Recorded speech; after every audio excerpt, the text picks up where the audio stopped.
Ed Reardon's Week by Christopher Douglas and Andrew Nickolds. Episode 1. Have a great weekend.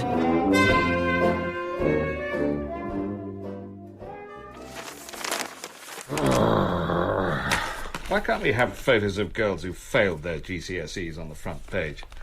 Floods of tears, texting their parents in disappointment. Now that would be worth £2.20. So, Elgar, let's see if there's anything worthy of our attention this fine Saturday morning. A review. Can't afford to buy a ticket for anything. Money. Haven't got any. Travel. Never go anywhere. Family. No longer have one. Work. Sport it is. Oh, for heaven's sake. Is there no human activity that's not wryly observed by David Mitchell? Why not have a special supplement? Mitchell, so we can save some time and bin all his drivel at once. This is going straight under your bowl, Elgar. Let's have a look at the magazine. Our columnist kids turn the tables on their parents and tell us what they think of them. Oh, how startlingly original. Bad enough the precocious little perishers reviewing all the pantomimes. Ed, you need more shampoo. I think I squeezed out the last free sachet. No, there should be another on top of the cabinet. It's the one with volumizing bounce factor. No, that turned out to be a free sachet of brown sauce. Disaster narrowly averted. Well, you say that, Fiona, but what am I going to put in our bacon sandwiches? I shall have to go down to the newsagent again. You can't remember which magazine I pulled it out of. Oh, that's all right. I'll have mine without. No, you're a guest. Maybe if I use the gravy granules that came with the Berkhamsted Life Summer Special and mix them out with a drop of vinegar. Where's the travel section? Oh, you don't want that. It's just more pampered journalists recycling press releases about their Bakshi European mini-breaks. Actually, that's why I want to see it. Why? I was going to tell you after breakfast. The Value Bacon Bits packet remains unopened until I have an explanation, and I should warn you it's already 2 days past its best before date. Damn you, Reardon. Saturday. For once, I'm able to obey the last 4 years of my agent's exhortations by having a great weekend. The email usually sent on a Wednesday and spelt GR figure 8 to save Ping valuable time as she zips shut her mulberry hand luggage and heads for somebody's parents' chateau or chalet. Before Fiona came back into my life, weekends were spent alone with my deadlines and with my cat. Now I find I'm doing normal weekendish type things like having a bath and whistling. Last Sunday I visited the DIY store and bought some raw plugs. Not that I have any use for them, but just because I can. I'm also having to reconfigure my brain, as the 12-year-olds say, in how to react to receiving good news.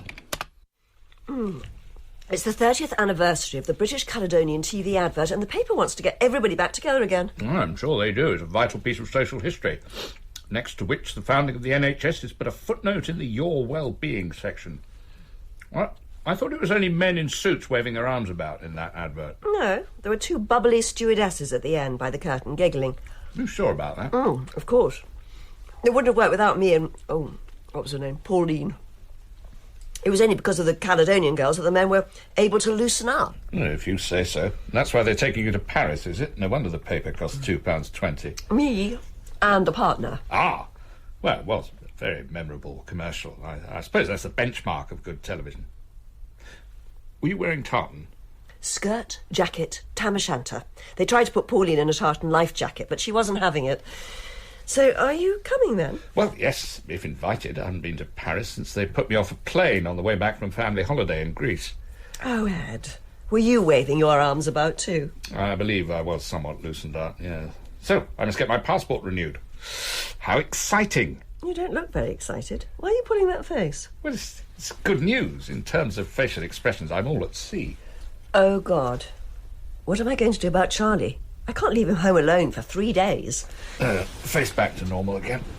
He won't be home alone. I got him the job on Jazz Milvain's movie. But his self-confidence is very fragile.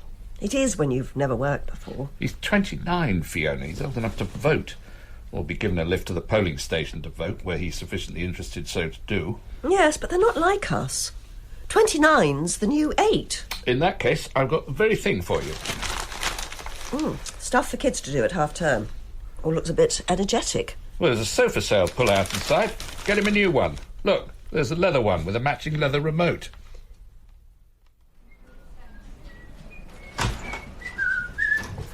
There you are, Ping. First 3 chapters of my new novel. Your what? Novel. Ed Reardon's career is a bit like an Icelandic volcano, Ping. You can never be sure that it's extinct, and sometimes it takes you by surprise. Who's it by? Me? Yes, I know it's ghost written by you, but who's like the author? I am. I haven't got time for this, Ed. I've just realised that Mr. Owl ate my metal worm reads the same backwards as forwards, and I've got to tweet it before somebody else does. Of course. Don't want to put too much pressure on yourself, Ping. Before you know it, you'll be working weekends. You know, I've got so much more done since I followed your advice to have a great one. The fruits of which you now see before you. Typed up on the back of the manuscript of Build Your Own Extension by Adrian Childs. What do we brought that in for? It was pulped like months ago. Now, perhaps I better wait until you've finished. Done! Right, well, you've got to do it, like, right now, because last week I saw a nectarine on a fruit barrow in Soho that looked like Pippa Middleton's bum, and by the time I got back and twit-picked it, it was, like, already trending, and I was like, ugh! Goes very red and pretends to look for something in handbag. That happens to you too, does it? Ping!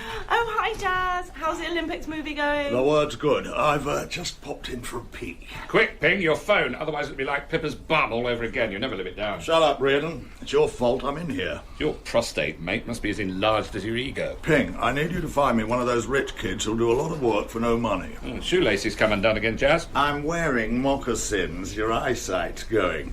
I need a new assistant. What's happened to Charlie? Your protégé Charlie is no longer on Babes in the Pool. Oh, dear. Why exactly? Complete and utter incompetence. Well, that's never held you back. He was only a runner. He was running all right to get to the catering table before everybody else. Tripped and pushed a generator into the deep end. Oh, no. Was Dame Judy okay? Luckily, we weren't doing any of the Russian swimming coaches' scenes that day. But it was an absolute miracle that Kira, Romola and Imelda weren't electrocuted. Well, I'm sure everyone's allowed one little mistake. You made at least 24 enormous ones. They've all ended up in cinemas. Honeyed words won't help him. Charlie's out. Back in 2 shakes. Oh, by the way, Jazz, I'm afraid you'll have to play the next Bayou Boys gig without me. I'm going to Paris. Stowing yourself under the bogies of the Eurostar or hiding in the suitcase? Actually, I'm being flown out, all expenses paid. Ping, you also need to find me someone to blow into a jug. Anyone who can breathe will do. Paris? Oh, that is so awesome, because I've had this great idea for a novel you could write. What if, Ed... Oh, hang on. Just shut the door. It's a conspiracy theory thriller. What if, right, Princess Diana really did die in that car crash? Maybe there could be a subplot about Elvis being alive on the moon. Oh, no, that's actually true, Ed. We've just done a deal for a Channel 5 tie-in. Well, thank you, Ping, but as I say, I've already started a novel of my own. There are the first 3 chapters in front of you. Cool. So, who's it by?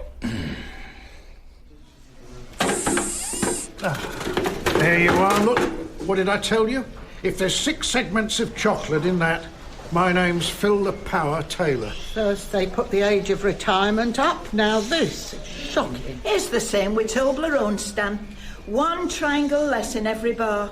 Hardly worth taking free bus to airport. If I was still harbouring any doubts, this would have decided me. Hello, everybody. Hello. Well, while we're waiting for the lift, I've got a bit of disappointing news, I'm afraid. There won't be a creative writing class in a fortnight's time. There won't be one next week either. Sorry, Pearl. Or this week. That's why we've been waiting down here for you, to say goodbye. We're starting up on our own. It's the way to go. Empowerment. Stan's found out you can get a government grant if you want to set up your own free school. Well, surely they're intended for children of the well-to-do who don't want lessons interfering with their precious holidays in Tuscany. Free schools doesn't mean free night schools. Oh, we can be so cynical. I said it was a mistake to do this in person, Olive, instead of via email. Anyway, I've found us some premises now. It's the old Citizens Advice Bureau in the High Street that was closed down. It's perfect. Ground floor, disabled toilet, with all the alarm cords still there. I'll make sure the vending machines give proper value for money as well.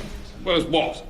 You suggesting that I haven't been giving my all during these years? Very little thanks, even less financial reward, and that you haven't learned anything. We've learned about your episode of Tenko, if that's what you mean. Yeah, more than enough. And under this scheme, we can hire new lecturers. All of them tip-top. I'm putting feelers out about Professor David Starkey. I like him. And he didn't take any nonsense from those fat kids in Jamie Oliver's school either. Right, well, I've got to get back. There's 3 episodes of The Apprentice stored on Sky Plus, which won't watch themselves. Well, I wish you all luck with your rag bag of academic mercenaries. Ave atque vale. I'm sure Professor Mary Beale will be happy to translate that for you. Sayonara. We did learn that one. And don't worry, Mr. Reardon. If anybody does drop out, we'll think of you. Brian Cox is always jetting off round the world, so there might be a vacancy. Well, let's get the funding in place and ring-fenced before we make any rash promises. No, there's no need to apologise, Pauline. You've got the commitment, so I'll fit in. No, I'm looking forward to it. Back in the tartan mini kilt. Yes, I should still be able to get into it. I know you will. I see you all the time in Saga magazine, is it? Or the Booper one. Oh, the Sunday Telegraph. How very smart. Well, more of us are none. See you in the VIP lounge, Pauline. If the metal detector doesn't pick up your gastric band. Well done, Fiona. You certainly ruined her morning. Well, really. I'd agreed to the change of date. She called to rub my nose in it just because she's working. Change of date? Yes. I'm sorry, but being the token oldie in a lineup of women wearing raincoats is not my idea of work. So they put it back, or...? No. It's just because she's got that long white hair. They think she's striking. You could buy those witches' wigs in a joke shop. Why doesn't she go all the way and have an arrow through her head if she's that desperate for attention? Because if they have brought the date forward, it might mean there's an issue with my new passport. It's now the end of next week. Unless Pauline discovers there's another urgent photo shoot for, I don't know, flatulence pills or one of those big slippers you put both feet in. The issue being that it might take up to 3 weeks to arrive, which in my experience means 4 weeks. Can't you fast-track it? That's what I did with Charlie when he had to go to that stag night in Budapest. I could, but then the issue would be that it costs another £35, and with the hiatus caused by my writing class situation... Oh, that's OK. 35 quid shouldn't be a problem. They're paying £2,000 for this trip. Are they indeed? 2 each or between us? Either's acceptable, so don't feel the need to haggle with them. Oh, no, Ed, it's for me, because I have to write a travel diary. Ah, then you must let me help you with it. No, I'm looking forward to having a crack at it. Oh, it's only writing. I just feel I ought to do something to earn my £112.50. So it's not just 35 I need to lend you? You haven't got any money at all to pay for the passport? I did. Well, that's the main issue. Oh, bloody Pauline, she always costs you one way or another. It came as no small relief that Fiona's fee for her travel diary would get not only her car through its MOT, but her boyfriend, i.e. me, through customs. Why has boyfriend got a wiggly red line underneath? Happens to be correct, like recognised with an S and sceptic with a C. As Fiona's boyfriend. Oh. To show my gratitude, I offered my services as a man about the house, putting up a shelf for her son Charlie's mind-rotting computer games.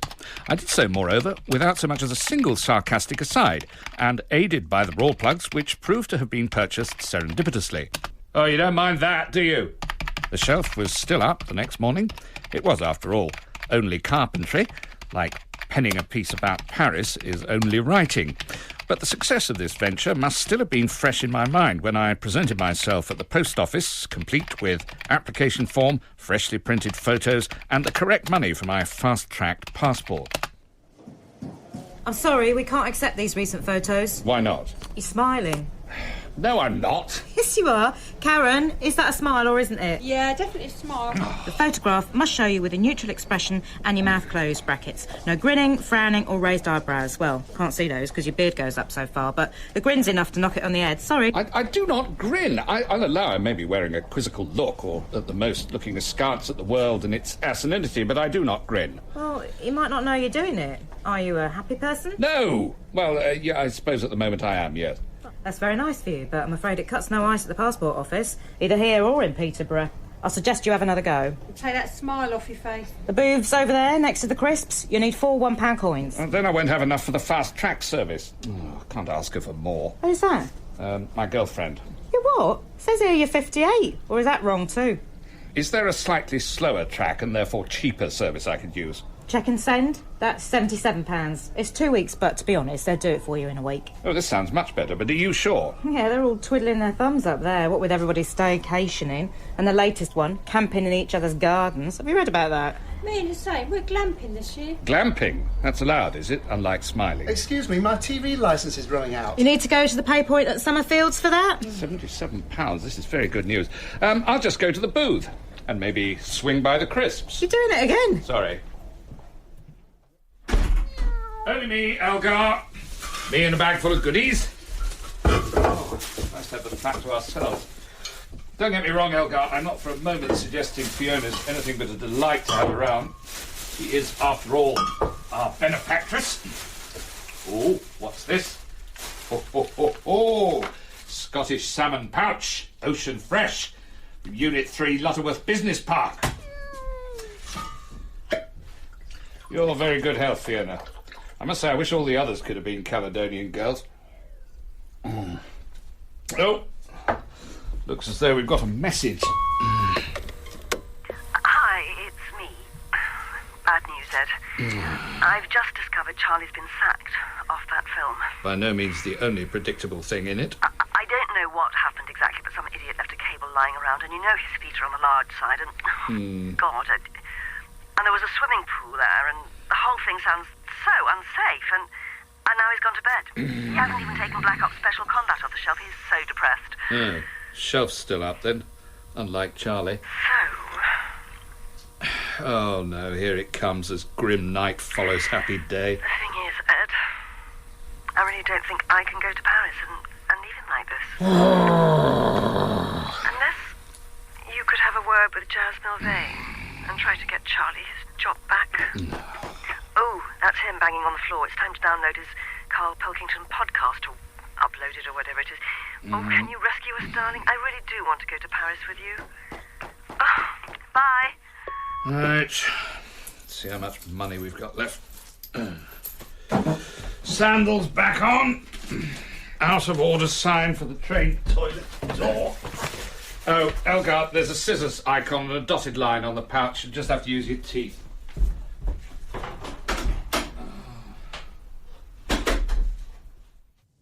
Mr. Milvain's taking tea by the fire. Gentleman in the large suede moccasins. The dress code doesn't extend to wearing socks, I notice. He is on the entertainment committee, sir. Oh, enough said. Thank you. Oh, they let you in then, even with that tie with mermaids on it. No, I was given it to wear by a very old man in the vestibule. Had a green baize apron and smelt of pickled onions. Yeah, it's a very exclusive club, this. Look, there's Scorsese. I thought that was Sophocles. No, underneath the statue, you Burke. What do you want? I wanted to talk to you. I warn you, there's a very strict embargo here on discussing work. Mind you, that's one rule you can comply with because you haven't got any. Hi, Marty! Didn't see me. He's got a Free Foresters Cricket Club tie on. Probably looking for a fellow member. No, this is more man-to-man, or gentleman-to-gentleman, given where we are. The answer's still no. I haven't asked the question yet. No, but his mother has. Fiona? Yeah, sent me a card asking me to give her useless son his job back. I didn't know you were in touch with her. What was on the card? A picture of a miserable old git with a beard. Ring any bells? Oh, Leonardo St. Jerome. Yes, Fiona and I went to that exhibition together. Oh, how very cultural. And now she's sending you here like Oliver Twist's scruffier brother with your begging bowl. Must be really desperate to get him out of the house. Well, it would appear from one or two remarks, various telltale signs, such as extreme indolence, oversized feet, etc., that, not to put too fine a point on it, Charlie's your useless son, too. That's never been officially verified. Doesn't nepotism count for anything? What kind of a filmmaker are you? Look, mate, I've got 4 acknowledged families already. 1 here, 2 in LA, and the other one in the Isle of Man after I made Herbie Goes to Moscow. Why do you think I'm in here all afternoon? Somewhere none of them can get hold of me. Even so, Charlie's still your responsibility. No, he bloody isn't. He's yours now. That's if you're serious enough about Fiona to be whisking her off for a baked potato in the Royal Academy calf. I am serious about her, yes. Excellent. She's a lovely girl. Right, let's have a proper drink then. Might as well spend the rest of the day in here, out of harm's way. Just waking up in California. One drink led inevitably to another. The whiskey sours, surpassed in bitterness only by Jazz's recollections of his failed relationships. Given the satisfactory state of my own love life, I was happy to lend a sympathetic ear. But I knew it was time to go when he announced his intention to take his marital grievances on a fundraising tour like John Cleese, special material to be written by Ed Reardon, the only person who understood him in the whole bloody wide bloody world. This was accompanied by a passionate but inaccurate bear hug, which succeeded only in scattering the fire irons and knocking over a bust of Swift. By the time I got home, still brushing shards of the father of satire from my trousers, I found a phone message telling me I'd missed the delivery window for my new passport. My heart missed a beat at the prospect of no Paris and no Fiona. However, I was assured by the dispatch company that another delivery had been arranged the next day, for which I was prepared to forgive both Mercury and Kourier's being spelt with a K. Now, it's very nearly the end of the window, or until the window shuts. I don't know how you say it, but there's only 5 minutes left. Yeah, I'm outside, mate. I just rang your bell. I'm looking out at the street now and you're not there. Just listen, I'm pressing your bell now. Can you hear that? No, because I don't have a bell. Just listen, shut up. I'm pressing your doorbell now. That sound you can hear, that's your bell. I don't have a doorbell, I have a knocker. You're obviously standing outside the wrong house. It's 3A, isn't it? It is, but you must be in the wrong street. No, I typed the postcode into the sat-nav. Sat-nav's not going to be wrong, is it? I suggest that it is, because I'm in my house and you're not here. There, you're outside. You're not outside. No, I'll try the bell again. There. Can you hear it this time? No! Oh, that's a shame. You're going to have to call customer services again. Oh, for heaven's sake, I've got a trip to Paris depending on this. Oh, you could always stay at home. That's what I'm doing this year. Look, just describe the street you're in and I'll try and guide you here. No point now. You missed your window. And you got some damp round your door frame? I'll get that seen to if I was you. Cheers. Have a great weekend. It's not my door! Hello? Gone. And everything else with it. More gravy, Fiona. Oh, yes, please. You have been busy. Well, while you've been away in Paris, there's been an Observer food magazine. It's always good for a few free sachets. We can have the raspberry coulis one poured over the tart tartin you brought back from Paris. Ed, I'd much rather have gone with you than Charlie. Yes. And, how did he find Paris? Same as anywhere else. Just stayed in his room and ordered burgers. Oh, well, he must have needed the rest. It was better he didn't come with me to the photo shoot. The sight of a studio would have traumatised him after what they did to him on the film. So how was it all with the old gang, then? Everybody managed to raise their arms above their heads and wave them about at the right time? It was quite a laugh, actually. Especially the one with the moustache, Dennis. I have to say, he's very well preserved.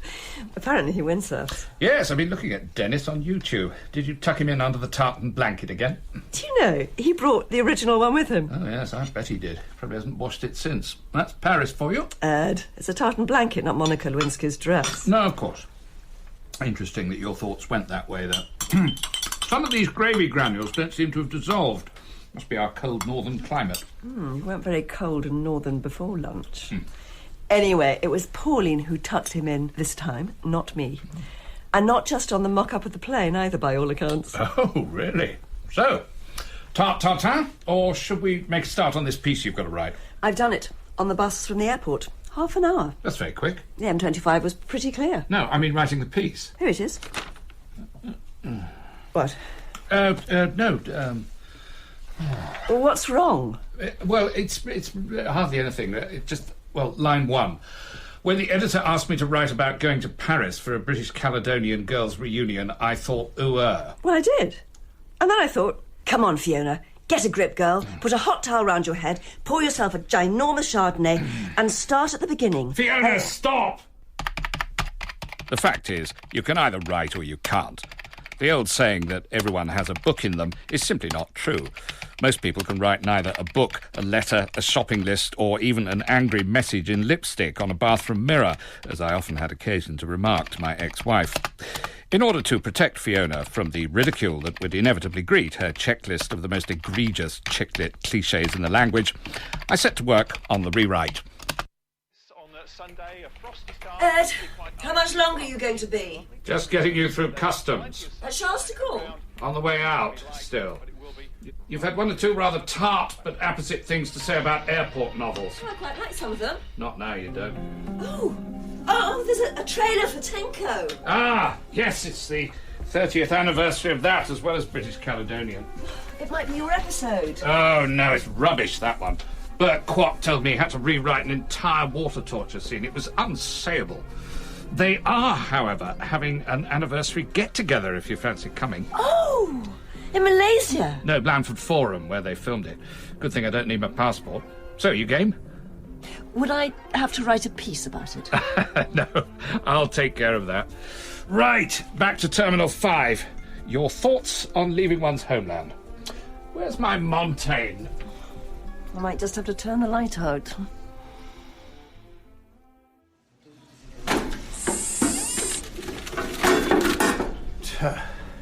Hello, Stan. Look at the size of this. Oh dear, still being ripped off by the infernal vending machine. I knew I should have opted for minstrels. Anyway, what brings you back to the leisure centre? I thought you were setting up your own academy and becoming a stakeholder in the big society. I was, till I looked at the form you have to fill in. Too much bloody compliance. We used to manage perfectly well without compliance. Just like we didn't bother with human resources and having your tea outside. We didn't need compliance to beat Hitler, did we? Well, not you personally, no. So, how will you be spending your Thursday evenings now? Dunno. Came to see what classes are on offer. You still teaching yours? Well, since you all left, I thought I'd ask you if they want someone to run a course in cooking with complimentary sachets. I imagine there's a deal of compliance to negotiate first. We could be persuaded back. Really? Well, that's very flattering. Why don't you talk to the others and see what they say? Already did. It was Olive who suggested it. And Pearl said, all right, as long as you don't bang on about Tenko all the time. Agreed, then. Marcus is willing. What? It's a quotation from Dickens, David Copperfield. And we'll have a bit less of that sort of thing, too. So, next Thursday, usual time? Yes. Oh, except I won't be there. Typical. Fiona! Hello, darling. You don't appear to have any luggage. I know. Tenko is set in a women's prison camp, but they won't be reenacting it. You're allowed at least one change of clothes for the dinner dance. I can't come, Ed. Oh. Pauline put her back out windsurfing and she was about to do a home-based commercial, only for patio furniture, but it could be the way back in for me. Of course, you must do that. Oh, I knew you'd understand. I don't want to go alone, though. You won't have to. What? He's just getting the new PlayStation magazine. Who is? Hello, Charlie. Ed Reardon's Week starred Christopher Douglas, Jenny Agutter, Stephanie Cole, Philip Jackson, Rita May, Barunka O'Shaughnessy, Nicola Sanderson, Dan Tetsell and Geoffrey Whitehead. It was written by Christopher Douglas and Andrew Nickolds. The producer was Dawn Ellis.